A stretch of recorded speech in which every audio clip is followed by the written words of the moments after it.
last activity na ibigay ko sa inyo, no? So, cooling body. So, let me read the problem. A metal rod at 100 degrees Celsius is placed in a room at 20 degrees Celsius. Its temperature decreases with time such that yung dt natin with respect to time or yung differential natin, derivative of temperature with respect to time is equivalent sa negative 0.1 T minus 20. And find the temperature after 1 second using yung step size natin is 1.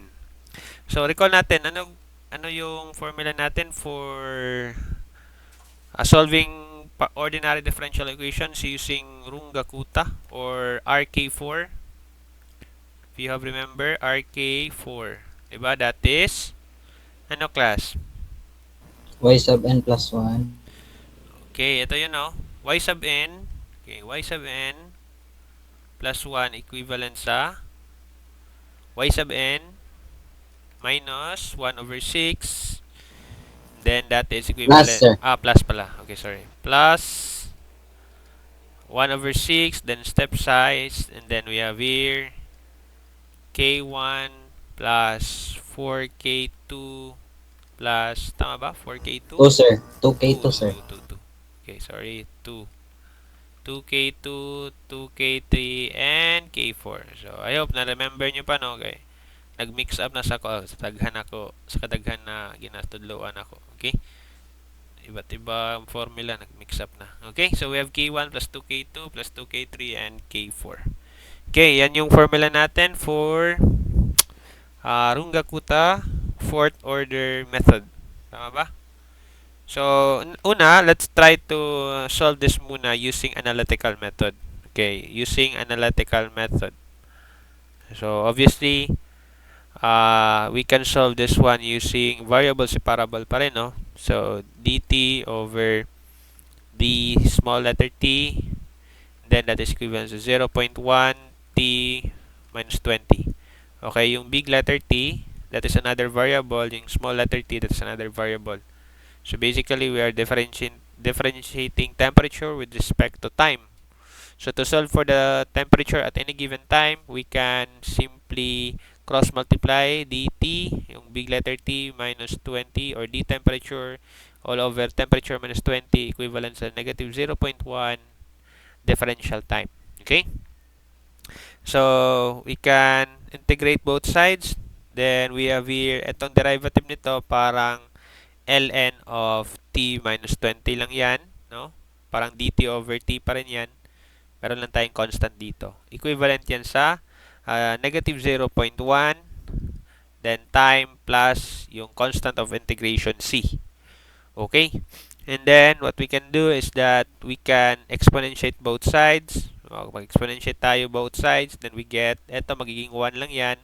So, baba lang yung 20 minus, t minus 20. And that is equivalent sa e raised to the power of 0.1t plus c. Okay, di ba? We can also transpose this negative 20 to other side. Magiging positive 20 na yan. Then ito, Baba. uh, we can Simplify. also expand this one, tama ba? E negative 0.1t, then we have multiplied by e raised to the power of c. Wherein ito, magiging c lang din yan, no? So therefore, yung temperature natin at any given time is equivalent sa 20 plus c e Plus. negative 0.1t. Tama ba, class? Tama ba? Yes, sir. And gagamitin natin yung mga initial conditions. Yung initial conditions or boundary conditions, ano yun?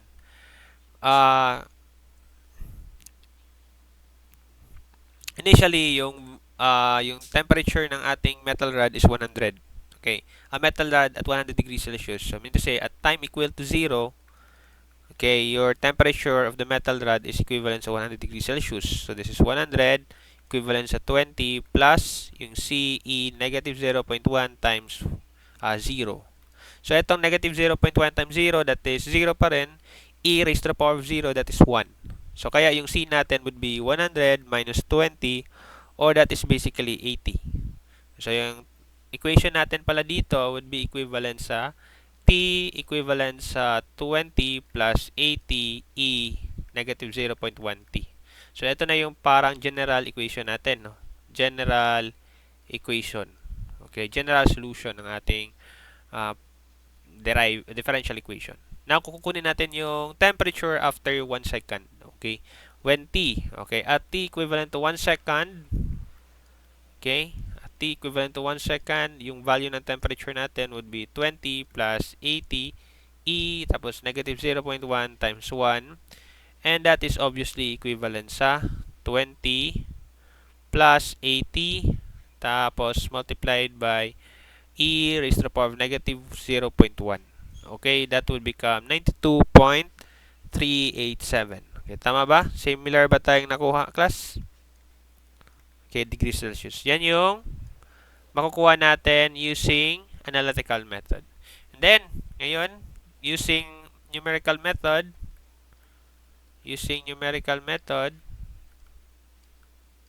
okay,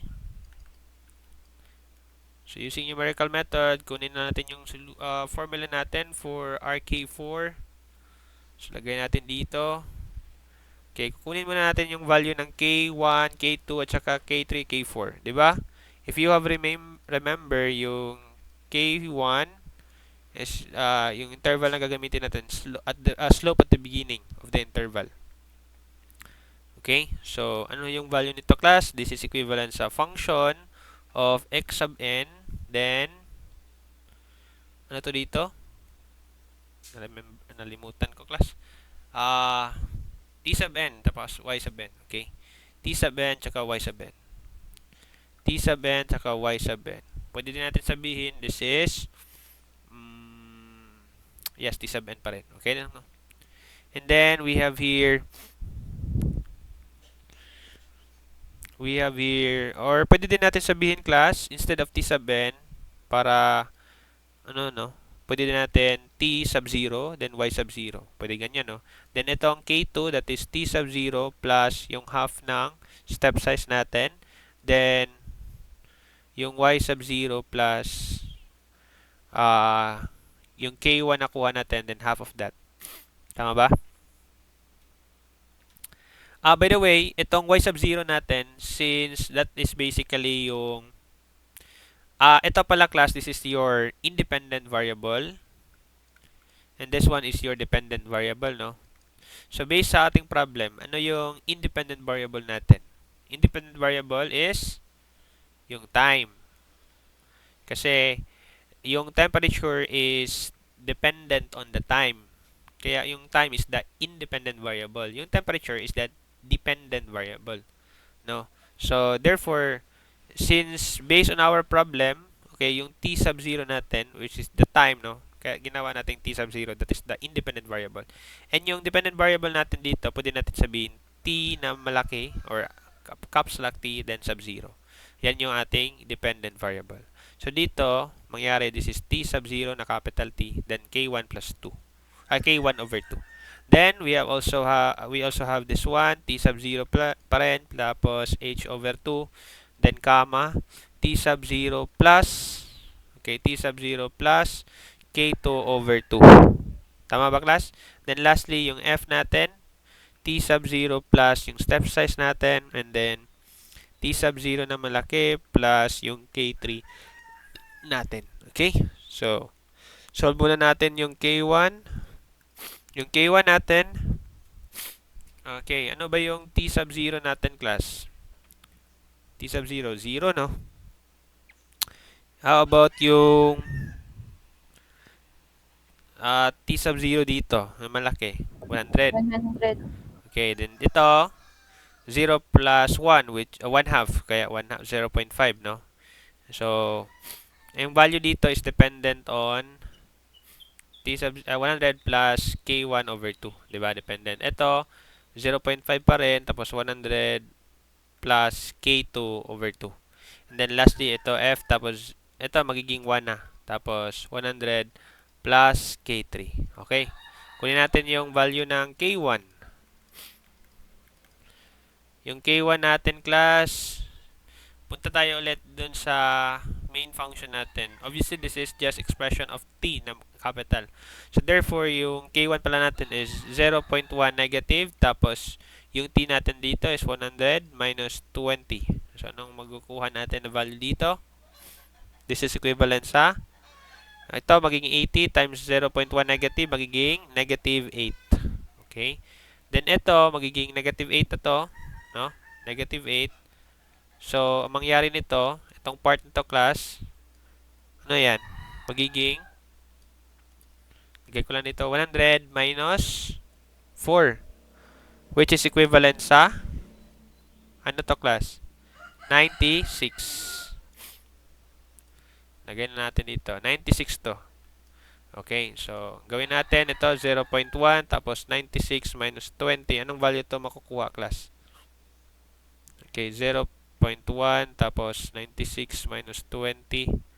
Ang makukuha ang value natin dito is 7.6. Negative 7.6. Okay, therefore this one will be equivalent sa Yes, itong part na to. Okay, sorry. Itong part na to magiging negative 7.6. So, itong part na to class will be equivalent sa 100 minus 7.6 divide 2. So, makukuha nating value dito is 96.2. So, this one is 0.1. Okay, hold on. 0.1, 96.2 minus 20. Equivalent yan sa, ang value makukuha nyo dito class? Negative 7.62. Tama ba? Negative 7.62. And lastly, kung negative 7.62 to dito, negative 7.62, ang makukuha nating value nito is 100 minus 7.62, and that is equivalent sa 92.38. Okay? This one is 92.38. 92.38. Ito, 96.2. So, therefore, we have here 0.1 tapos 92.38 minus 20. Ang makukuha nating value dito is equivalent sa 0.1 tapos 92.38 minus 20, and that is about 7.238. Tama ba? Negative pa rin Negative 7.238. Then, proceed tayo dun sa ating main equation. T sub 1, okay, diba, temperature as a function of time, so 1 second yon. So that is equivalent sa initial natin is 100 plus 1/6 of K1, which is negative 8. Okay, negative 8 plus twice of negative 7.6 yung K2 natin, plus twice of negative 7.62 yung K3 natin, and lastly yung K4 natin, negative 7.238. Okay? So, anong makukuha nating value dito? T temperature when time is 1 second. That is equivalent sa still 92 tama ba? 92.387 degrees Celsius. Okay? Similar lang yung makukuha natin. Nakuha ba, class? Similar ba Yes, tayo sir. ng magiging, yes sir. i-prove natin na, try natin 100 plus 1 over 6. Just to check 1 over 6. Then ito, magiging negative 8. Tapos minus 2 times 7.6. Minus ko na lang diretso. Then minus 2 tapos 7.62.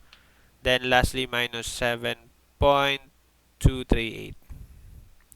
Okay, makukuha nating value dito is equivalent sa, sobra yata ng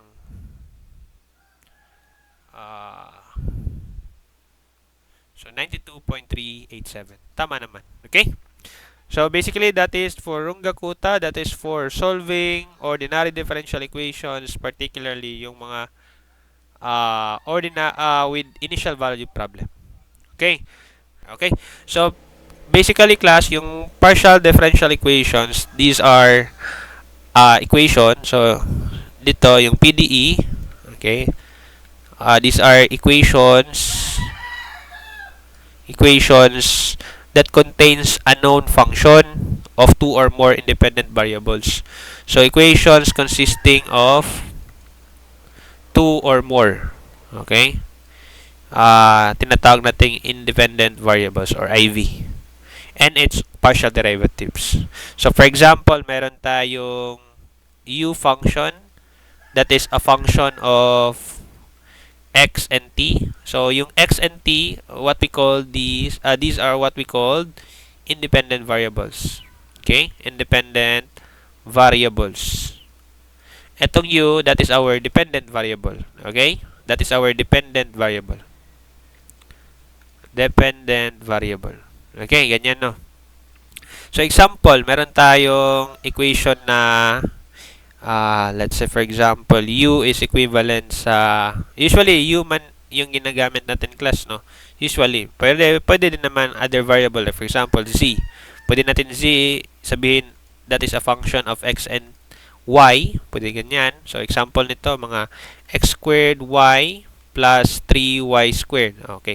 Now, for example, meron tayong z equivalent sa x squared y plus 3y squared. Okay, balik tayo muna dun sa differentiation or partial differentiation. For example, gusto natin i-evaluate yung value ng z sub xx, or this is another term for the second partial derivative, okay, derivative of z function, okay, with respect to what? With respect to x. So, with respect to x. So, what does this mean? So, basically, we will be differentiating itong equation na z with respect to x. So, since second partial derivative yan, so, unahin natin kukunin yung z sub x muna. Okay? So, any variable than x will be treated as constant. For the first term, okay, yung y is a constant, so we can set that aside. Derivative ng x squared is 2x plus, as you can see, 3y squared. Lahat yan is constant, so 0 na yan. So, ang mangyari, okay, for our z sub x, that is equivalent sa 2xy. No, tama ba?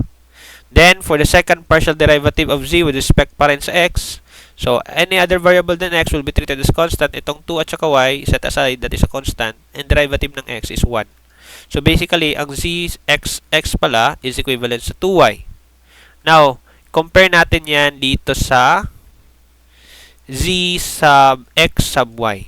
So, itong z sub x sub y, ang tawag dito is, this is called the second mix. Okay? Partial derivative of z with respect, okay, with respect to first yung x and then second yung y. Okay?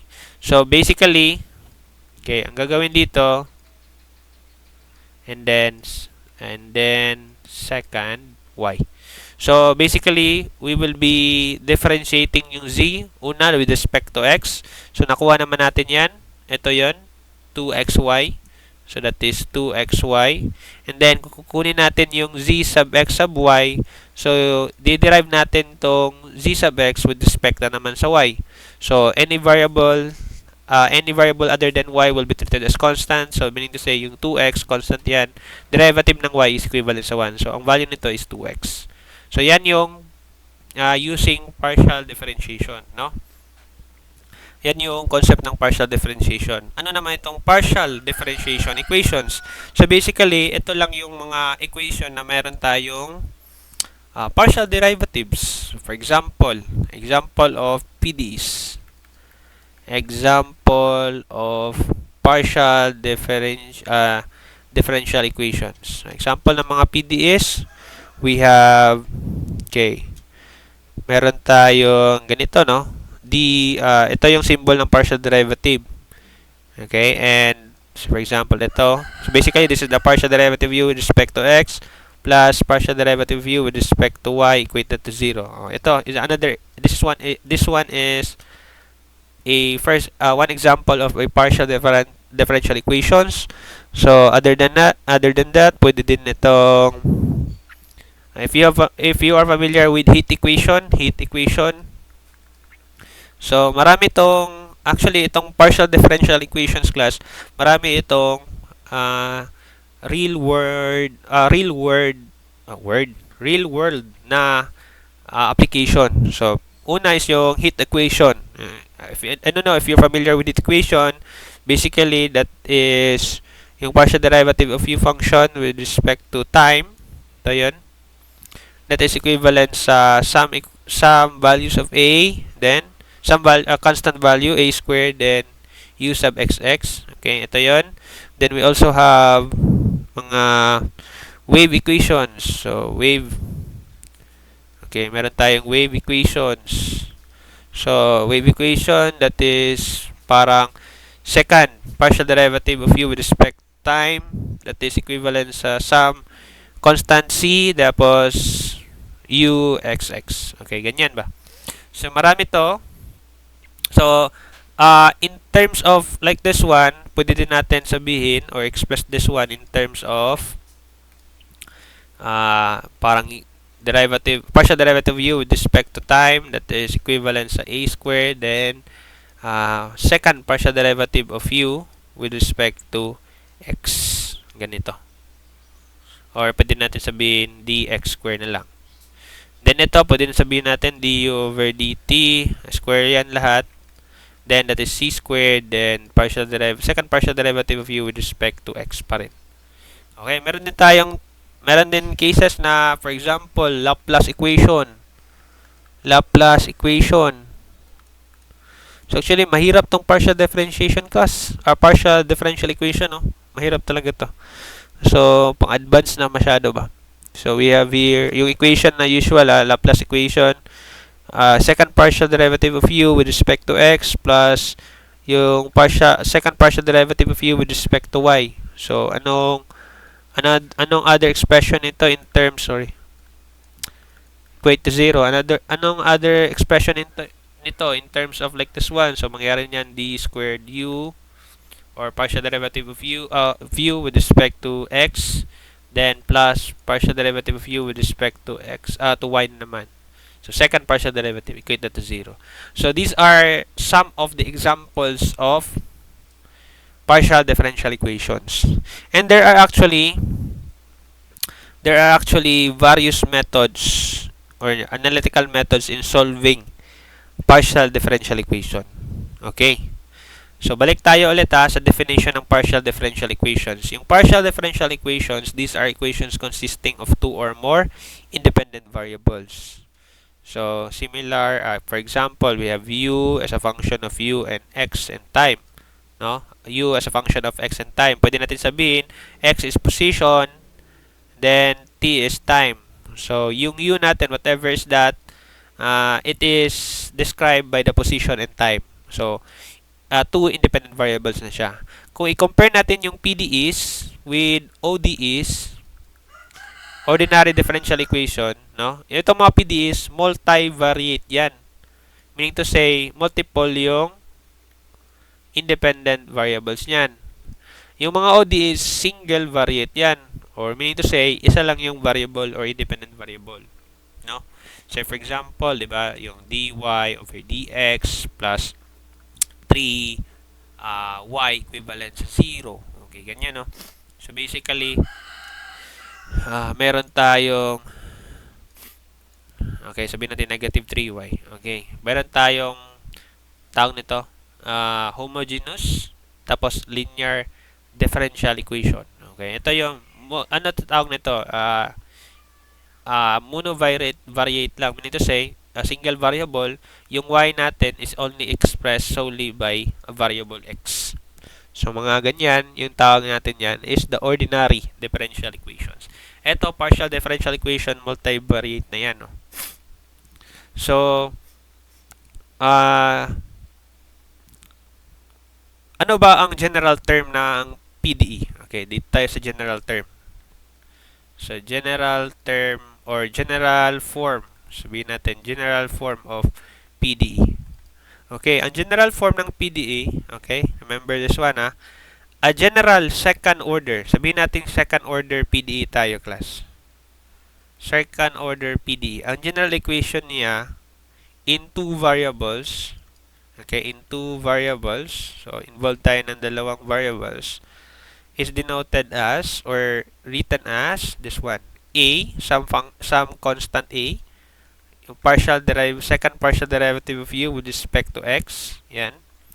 Plus B. Then, still, second mixed partial to class kasi we need to derive it muna partially with y then with x dayon, and then plus c, then second partial derivative naman with respect to y, ganyan, plus yung d, then single or first order, and the first order partial derivative of u with respect to x. And then we have also e, then first partial derivative of u with respect to y. And then plus f, then yung original equation natin for u. Then that is equivalent to 0. Ito yung natawag nating general form of PDE kapag naka second order PDE tayo. Pag first order PDE lang, ito lang yung part na to. Okay? Pag second order PDE, ito na yun. Usually, second order, usually pero meron din tayo mga higher order, pero mahirap na yun masyado. No? So, sa second order lang tayo. Itong part na to, again, this is for the first order PDEs. PDEs. In short, pwede din natin sabihin, another expression of this one would be A, tapos U sub XX, plus B, then U sub, paano to i-rewrite, class? XY or YX? What do you think? XY or YX? Ha? Hello? Still there? Still there, class? Paano to i-rewrite? XY or UX? XY or YX? Okay, to rewrite this one, this is basically YX. YX yan. Pero dapat XY to. So, nagkamali ako dito magsulat sa itaas. So, dapat unahin natin yung X tapos Y. Kasi yung convention is i-rewrite mo muna o i-write mo muna yung pinakaunang independent variable kung saan mo i-derive partially with respect to yung U function mo. Tsaka, next yung from right to left, kumbaga yung pag-write niya, no? In terms of this form, kapag in terms of U, so unang ilalagay mo dito would be yung first na variable kung saan mo ipa-partial derive. So etong part na to is basically equivalent lang dito. Okay? So that's it, no? And then plus C, then U sub YY, then plus D U sub X, plus E U sub Y, plus FU. Okay, equivalent sa 0. Or another, kung homogeneous kung meron man tayong mga non-homogeneous, pwede din natin sabihin para ano na lang, E, F, G na lang, G. Okay, G. So, pwede ito, if G is 0, okay, ito, dalawang cases to, class. If G is 0, meron tayong homogeneous. Kagaya lang din sa ordinary differential equation, pag yung right-hand side equation is 0, homogeneous yan. Kapag yung right-hand side equation is merong equation of, for example, meron tayong x and y, tinatawag natin yung non-homogeneous. Pag non-homogeneous dun sa ordinary differential equation, ginagamitan natin yan ng yung particular solution at saka yung complementary equation, solution. If you have remember, yung sa ODE yung sa differential equation ba? ODEs. So, usually, ginagamitan natin yan ng methods of undetermined coefficients and so on so forth. Marami pa yun, class. Okay? So, similar din dito, kapag yung G natin is, yung right-hand side equation natin is homogeneous or 0 yan, dapat. Pero pag may value yan, X or Y, o any function of x and y, non-homogeneous din yan. So, marami din tayong, tawag nito, marami din tayong methods in solving that one. Okay? What I'm saying, what I'm trying to emphasize here, class, is, or what I'm actually doing right now is, nire-recall muna natin, or kung hindi man na-recall, kung hindi man bago, hindi man, kung bago man sa inyo itong discussion na to, yung partial differential equations. So basically,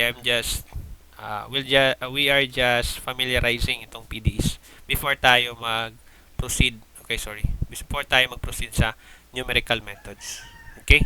Siguro ano lang tayo, discuss lang tayo isang method ng pag-solve analytically nitong PDEs, and then the remaining will be the numerical methods kasi yung focus naman natin is numerical methods.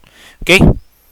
So, meron din tayong tinatawag na order and degree of PDEs. Similar lang ito sa ODEs. Okay? Meron tayong degree at saka order.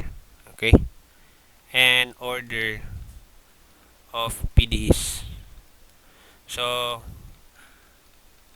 meron tayong first degree, second degree, and third degree, and so on and so forth na. Meron din tayong order of PDEs. So, parang malala. Oh, hindi masyadong display yung affection. Oh, hindi yan malala. Okay, first order pa yan, no? Pag super display yung affection, higher order na yan, no? Tawag niya natin yung mga public display of affection. Hindi yan class, ha? Hindi yan PDA. PDA tayo. Nandiyan pa ba kayo? Di ba kayo magtaway? Wala ba kayong kalipay sa kinabuhi class? Tawa ko, sir. Natawa ko, sir. Tawa ka, tawa. Okay, meron tayong degree and order of PDEs, no? For example, meron tayong partial derivative of u with respect to x, then partial derivative of u with respect to y equate to 0. Hala, meron akong na-observe Absent si Rosal? Absent si Rosal? Nice one. Masyadong ano ba? Tahimik na si Rosal ngayon, no? Okay? So, meron tayong Hello ganito. na, sir. For example, ito siya. Okay. Anong degree nito, class? So, this one is a first order and a first degree. First order to class kasi yung, as you can see, ano lang siya, first order partial derivative lang siya. And first degree lang kasi yung highest order is only raised to the power of 1 lang. Okay? For example, meron tayong ganito. Okay. Ito. Okay. So, wait that to this one. So, ano to? Anong order to at saka anong degree ito? So, order muna. Second order, di ba? Second order kasi yung pinaka-highest order nito, this is basically second order partial derivative. At ano yung degree nito? 1, di ba? 1. Kasi na-raise yung higher order by degree of 1 lang. So, first degree pa rin ito. Okay? So, paano naman kapag na-raise to the power of 3? So, third degree na yan. Pero second order pa rin. Okay? Third degree na yan. Second order pa rin. Okay? So, ganyan lang yan, no? And then, tomorrow, since we don't have time anymore, 7 minutes na lang, so, di na natin yan i-consume pa. So, tomorrow, magsosolve tayo. I-discuss ko tomorrow yung numerical solution or numerical methods in solving partial differential equation. Basically, similar lang ito nung numerical differentiation. Later, tomorrow, ma-compare nyo lang din class. Okay? And then, siguro magsosolve tayo analytically once lang. And then, solve natin using numerical methods. Okay, tomorrow na yan. Okay?